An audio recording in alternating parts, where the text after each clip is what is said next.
¿qué tal? Soy Ana Segura, soy investigadora científica de la Estación Experimental del Zaidín y que está situado en Granada.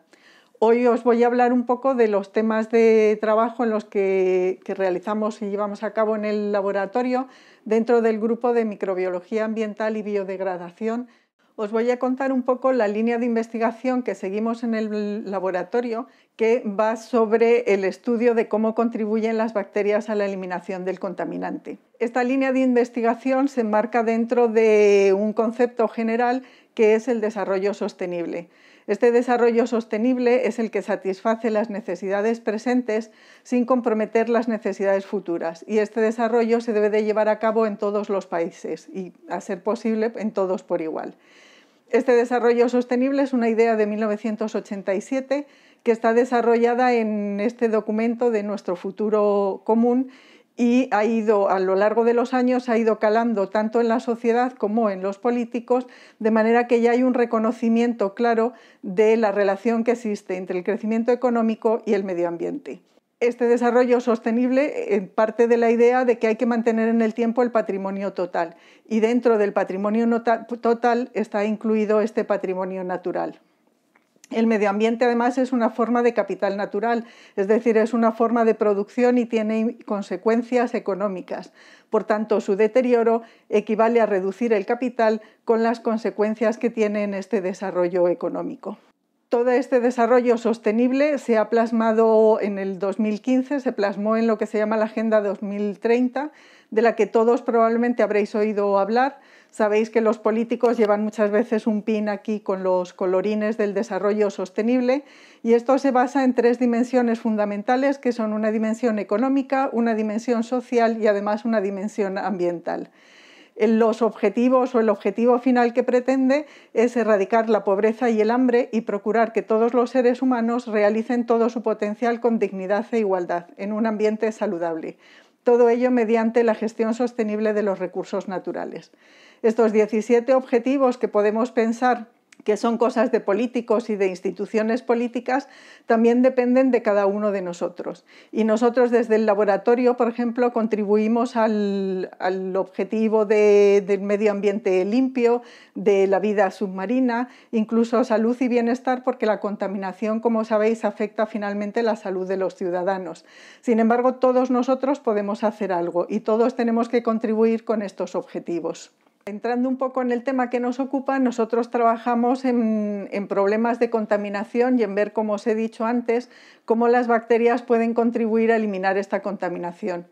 La contaminación realmente es un concepto muy amplio. Tenemos desde la contaminación lumínica, que es que la luz de las ciudades impide ver el cielo estrellado, a la contaminación química, que es en la que nosotros trabajamos más intensamente. La contaminación muchas veces pensamos que es siempre consecuencia de las actividades humanas, pero a veces no es así. Contaminación la producen, por ejemplo, los incendios forestales, algunos de los cuales no son provocados, o una erupción volcánica. También generan una gran cantidad de cenizas que son un contaminante importante. Pero además tenemos la contaminación atmosférica, que afecta de forma muy notable a las ciudades y que viene dada pues tanto por el tubo de escape de los coches como por las calefacciones. También hemos oído hablar todos de vertidos de petróleo, que son generalmente accidentales, aunque algunas veces no son tan accidentales, pero bueno, en general son accidentes de barcos que encallan y que su contenido en petróleo se vierte al mar. Y otras veces pues vertidos de industrias químicas. Hay ejemplos para aburrir de tipos de contaminación. En la imagen que veis os pongo las estructuras químicas de algunos de los contaminantes con los que nosotros tratamos en general en el laboratorio y que fundamentalmente son derivados de la combustión incompleta de combustibles fósiles. Es decir, son componentes del petróleo y que se liberan precisamente cuando se utiliza el petróleo como combustible. Existen muchas técnicas de eliminar contaminantes, pero todas tienen sus ventajas y sus inconvenientes. Cuando se produce una contaminación a altos niveles y muy grande, generalmente se movilizan gran cantidad de recursos, tanto económicos como humanos, para solucionarlo. Aquellos que seáis un poco más mayores recordaréis el caso del Prestige y recordaréis cómo tanto el gobierno como la propia ciudadanía se volcó en solucionar este problema, muchas veces recogiendo con palas el petróleo que estaba en las playas. Cuando la contaminación no es tan escandalosa, los niveles de contaminación son un poco más bajos y pasa más desapercibido para la opinión pública, a veces es muy difícil encontrar recursos para llevar a cabo esta eliminación de contaminantes, esta limpieza. Y nosotros en el laboratorio trabajamos en una tecnología que es la rizo y un poco menos, pero también en filorremediación. ¿Qué es esto? Pues estas tecnologías son unas estrategias en donde se utiliza la acción combinada de las plantas y las bacterias para eliminar los contaminantes. Las bacterias tienen unas capacidades de eliminar los contaminantes muy altas. Pueden degradar gran cantidad de compuestos, generalmente compuestos orgánicos y contaminantes orgánicos del estilo de los que os he mostrado anteriormente. Las plantas sintetizan sus compuestos para su crecimiento a partir de la luz solar y a partir del CO2, y parte de esos compuestos que sintetizan son liberados por las raíces. Y estos compuestos son en realidad alimento para las bacterias que puedan encontrarse cerca de estas raíces. Y por tanto las bacterias que viven en la superficie de las raíces de las plantas son más numerosas y además están más activas, metabólicamente más activas, es decir, tienen más energía pues, para llevar a cabo la función que nosotros un poco queramos, aunque en realidad las que mandan siempre son ellas. En la filosfera, sin embargo, los nutrientes son bastante más escasos. En general, las bacterias que se encuentran en las hojas de las plantas, que esto es la filosfera, la superficie de la hoja de la planta, son bastante especializadas, ya que os podéis imaginar que tienen que sufrir pues, una gran cantidad de iluminación ultravioleta, a veces mucha sequía, otras veces lluvias torrenciales. La ventaja que tienen estas bacterias y sobre todo las hojas de las plantas es que presentan una superficie enorme y entonces son una buena opción a la hora de eliminar sobre todo contaminantes ambientales. Los contaminantes atmosféricos al final acaban depositándose en el suelo, por tanto la rizorremediación también es buena para la contaminación atmosférica, aunque a veces la conexión no está tan clara. ¿Qué ocurre con la rizorremediación? Pues aunque las bacterias están presentes en el suelo, cuando nosotros vamos a mirar en un suelo que está contaminado, en general siempre podemos encontrar bacterias que pueden comerse esos contaminantes, que pueden degradar esos contaminantes y eliminarlos del suelo. Lo que pasa es que en general este fenómeno, que se llama atenuación natural, es bastante lento, por lo menos es mucho más lento de lo que a nosotros nos gustaría. Entonces muchas veces lo que hay que hacer es bioaumentar esas bacterias, es decir, sacar esas bacterias del suelo, crecerlas a grandes cantidades en el laboratorio y después volverlas a introducir en el suelo. ¿Qué ocurre? Cuando nosotros crecemos las bacterias en un laboratorio, las estamos creciendo en un ambiente ideal, es decir, las estamos en cierta manera malcriando, de manera que luego cuando tienen que volver a su hábitat, tienen que volver a esa rizosfera, pues a veces no se adaptan bien. Y no se pueden no adaptar bien pues porque tienen que competir con otras bacterias que están allí y que metabólicamente están muy preparadas para obtener todos los recursos que tienen de la rizosfera. Además, tienen las plantas a veces pues secretan compuestos que son tóxicos para las bacterias como un mecanismo de defensa, de tal manera que también puede tener este tipo de problemas. Por otro lado, el contaminante puede establecer también unas asociaciones con las partículas de suelo, se puede reaccionar con estas partículas de suelo de manera que quede lo que nosotros llamamos menos biodisponible. Es decir, las bacterias no tienen un acceso fácil al contaminante y por tanto, aunque nosotros hayamos enriquecido con unas bacterias que sabemos que son capaces de degradar ese contaminante, de eliminar el contaminante, si no tienen un fácil acceso a él, pues tampoco pueden mineralizarlo o pueden eliminarlo. Por eso nosotros en el laboratorio estudiamos toda una serie de procesos que tienen lugar en la rizosfera.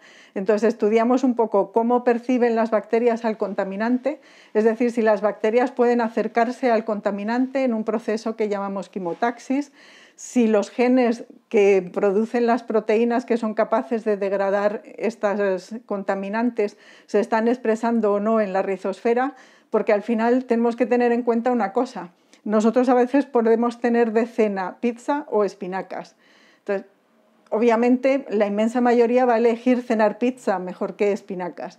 Pues a las bacterias les pasa lo mismo. En la rizosfera van a tener una comida rica, gustosa, fácil de comer, que van a ser todos los componentes que liberan las plantas, y luego van a tener los contaminantes, que son un pelín más duros de comerse. Entonces, las bacterias tienen que ser capaces, las que nosotros añadamos, tienen que ser capaces de poder comer las dos cosas, es decir, les tiene que gustar la pizza y también las espinacas. Entonces, ese es el tipo de cosas que nosotros estudiamos en el laboratorio. Por otro lado, cuando nosotros bioaumentamos, es decir, cuando añadimos gran cantidad de bacterias en la rizosfera, tenemos que saber qué es lo que les está pasando a las bacterias que ya están allí. Se están yendo, coloniza todo el espacio nuestra bacteria y no dejamos espacio para nada más. Es decir, qué ocurre con la biodiversidad microbiana que está en esas raíces. Y por último, en esta rizosfera hay toda una comunicación entre tanto las bacterias que ya están como las que añadimos, como incluso la planta. Entonces, esa señalización química también es uno de los aspectos que nosotros estudiamos en el laboratorio.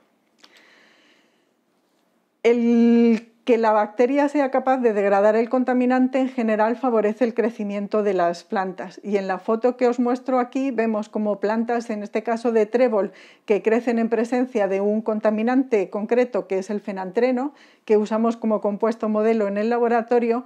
Podéis ver que estas plantas de trébol con este contaminante a estas concentraciones que lo hemos añadido no es prácticamente capaz de crecer, es decir, va mucho más despacio que cuando no hay fenantreno en el suelo. Sin embargo, en la foto de abajo podéis ver que cuando añadimos una bacteria que está eliminando el contaminante, las plantas crecen también como cuando no hay en ese suelo ese contaminante. Esto favorece mucho las estrategias de rizoremediación, porque como os he dicho antes, a veces es difícil encontrar los recursos económicos para llevar a cabo esta remediación de suelos. Y por último, incidiendo un poco en la filosfera, es decir, en aquellas bacterias que viven en la superficie de las hojas, y sabiendo que el problema de la contaminación atmosférica en ciudades es un problema pues, bastante grave, sobre todo en aquellas megaciudades que tienen millones de habitantes y que están proliferando en los últimos años, cada vez más se está utilizando una arquitectura verde, una arquitectura en donde las plantas cobran importancia. En general, en esta arquitectura verde, las plantas están cobrando importancia más como coberturas vegetales que protegen frente a calor extremo que se puede generar en una ciudad en un momento concreto por haber tanto cemento y tanto asfalto, y también como una forma de climatización que favorezca el que los edificios necesiten un menor gasto energético a la hora de atemperar sus temperaturas. Pero evidentemente, si nosotros conseguimos diseñar una estrategia en donde las bacterias filosféricas puedan degradar estos contaminantes o incluso en los suelos que se ponen en estas coberturas vegetales podamos realizar esta eliminación de contaminantes, podemos hablar de favorecer el que las bacterias y las plantas en estas ciudades puedan disminuir la contaminación atmosférica. Esto es un deseo de futuro más que una realidad actualmente, pero las investigaciones que llevamos a cabo nosotros y otros investigadores en este campo podrían dar soluciones de este estilo.